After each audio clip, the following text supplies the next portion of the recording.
This is our World War II documentary for women at war. Lights, camera, action.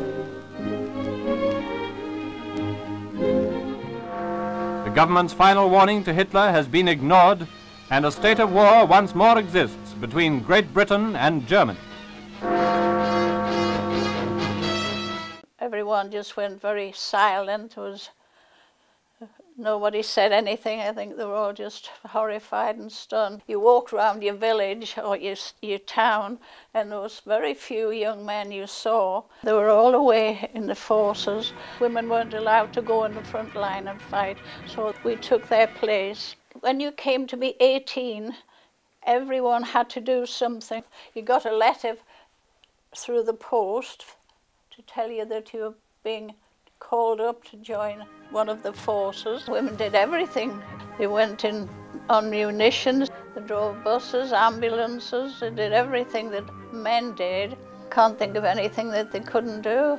I was in signals at RAF Cranwell. You had to go and be trained to wear your uniform and properly. You weren't allowed without your hat. You had to wear your handbag on this side so this arm was free for saluting.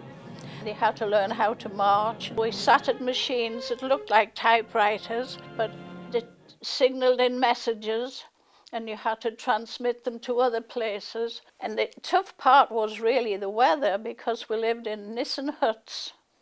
And in the winter, in the snow, everything used to freeze over, and it was very, very cold. And in the summer, it was too hot, because in a Nissen hut, it has corrugated roofs. It was all just bare barracks, and we lived in bunk beds in a space about this wide. So you had a bunk bed there with two girls in, and another one there, and there was about 60 in the hut, and we had a little coal fire with nothing to heat it on.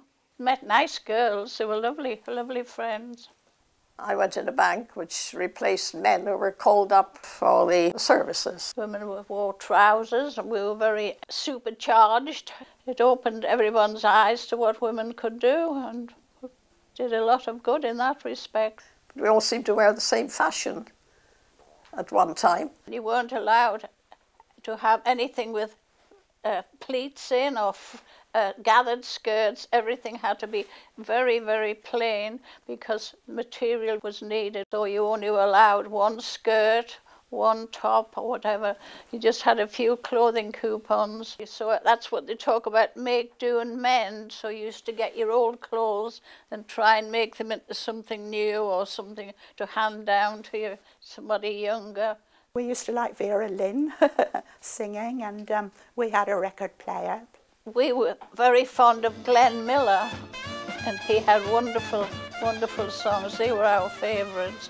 They all got on with it in the war. They just didn't fuss, they got on with it.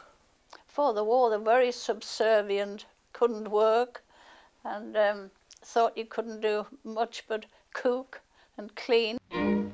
There's washing up to do. Then housework, ironing, cooking, another meal. It was all men who took the important parts. And it was the war that sort of opened everyone's eyes to how strong women really were. I think the war made a great difference to women, to life altogether. It was good to know when it was all over. We celebrated in the village. We had a party tea for the neighbours all around. It was nice to think it was all over, but very sad for people that had lost loved ones. We just carried on as normal, because that's all you could do when you couldn't go home or do anything. And we were on shift work, we had work to do, so. But I mean, it was greatly relieved. It was wonderful. There were great jubilations. I was still working in the bank at that stage.